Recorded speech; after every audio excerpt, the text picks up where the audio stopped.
you guys always hope to travel well, and you're just come here from India. Of course, Pakistan has been traveling for longer, but their mindset was that they've been quite tired. Do you feel that just that optimism, that positivity made a big difference in the way you played your game?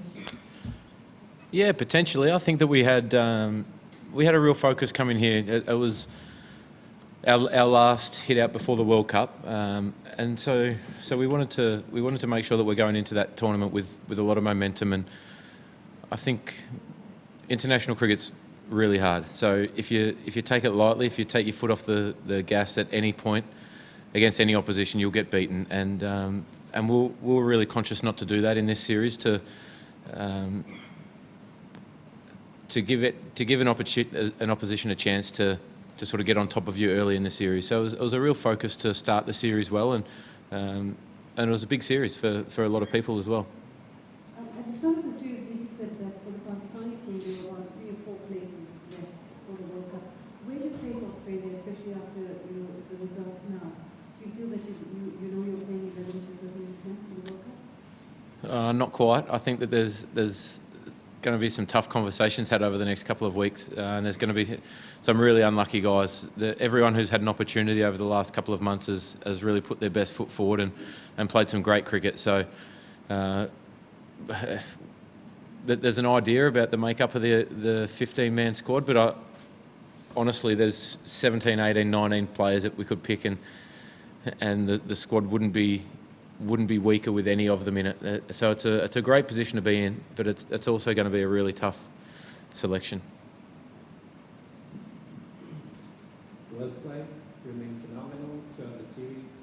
Your performance, the Maxwell, Raja, they played really well today. So after putting them more than 300 runs on the board, were you quite comfortable that you're going to win this evening? Anytime you get over 300, you're confident that if you get some early wickets and you bowl well, that you can get the job done. And Harris Sahel played a great innings. That was a really beautiful innings he played. It was a little bit slow at the start, and then it was unbelievable. It was a pleasure to watch, actually. Sometimes you see guys get 100, and it's great to watch, even as an opposition player. So that was certainly one of them today. I think there was some tense times there when Umar and Harris started to get that 100-run partnership, and they started to build some momentum. We knew if we could bowl a couple of tight overs and get the run rate up to 10, 12 and over, that it would still be tough on that wicket. And all you need is to get some new batters in. It's a really hard wicket to start on. We saw in our innings, besides Maxwell, he was the only one who did it, but anyone else who come out, it just doesn't bounce consistent, so you struggle to hit the middle of the bat consistently. So we just knew we needed to get one wicket to break that partnership and get some fresh faces in there.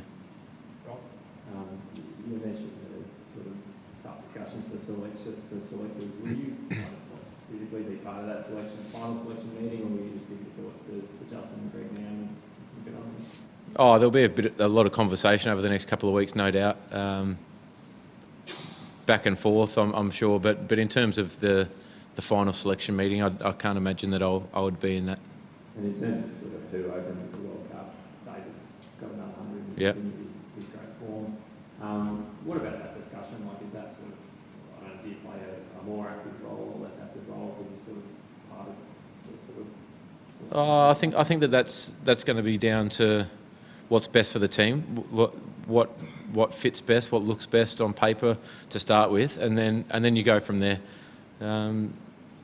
Again, there'll be a lot of conversations around that, with the players as well, with myself, with JL, about pros and cons for all kind of scenarios, and that doesn't just go for the opening slot. That goes right through for the 18 or 19 players that are in contention. So. Yeah, it could be more.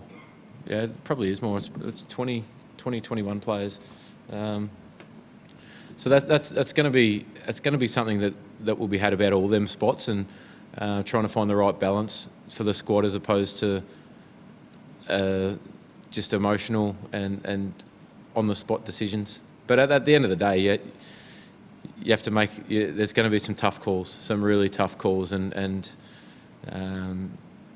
yeah, but it's exciting for Australia at the same time, because if you think back 6 months ago, a lot of people were slamming us. A lot of people were writing us off for not just one-day cricket, but all forms of cricket. So it's been a really positive last couple of months, and we've been building and building really nicely.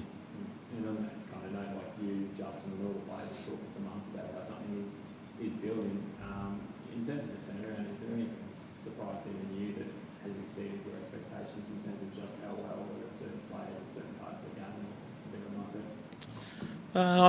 I think the overall consistency of the side has been something that when you're building towards something and you've changed a bit of your strategy and game plan, it can take a little bit of time for that to develop, and I think it did against South Africa, India.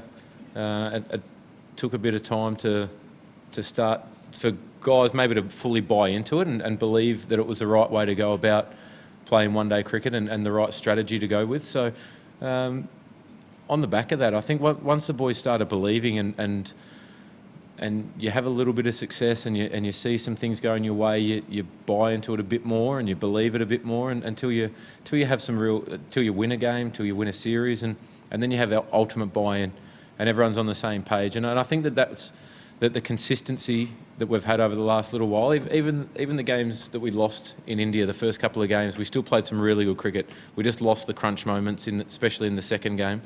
But since then, any time that there's been the game's been in the balance, someone's put their hand up and taken that opportunity or just taken it upon themselves to win the game or win that contest and put us in front. So that's probably been the most pleasing and the most pleasing thing.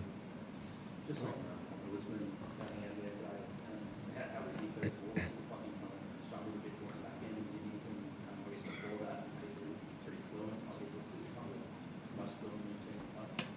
One day. Yeah, it was right up there from the start. I think the start that he got in Delhi in that last ODI there was unbelievable, and today was the same. He hit everything in the middle, and when he's timing the ball, he hits the ball in the gap a hell of a lot.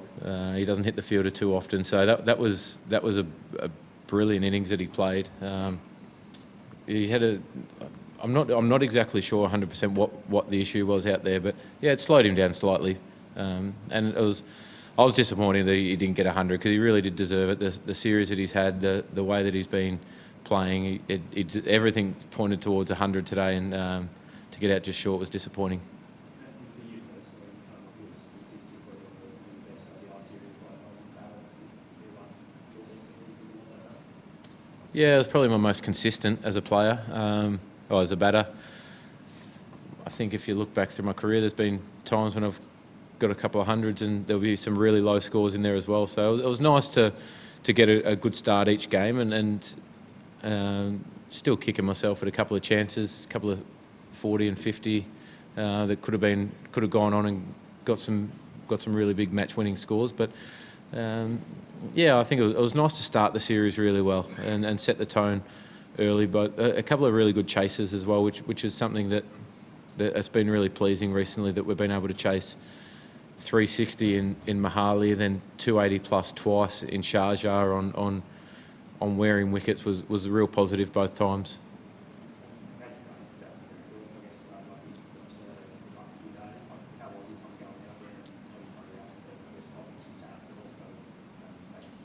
Yeah, I thought he was brilliant at the start. Anytime you put 230 or 330 on the board, they're going to come hard at you. And probably the fact he bowled 5 in a row up front was a bit of my fault, that I probably didn't give him a chop out just for one over here and there.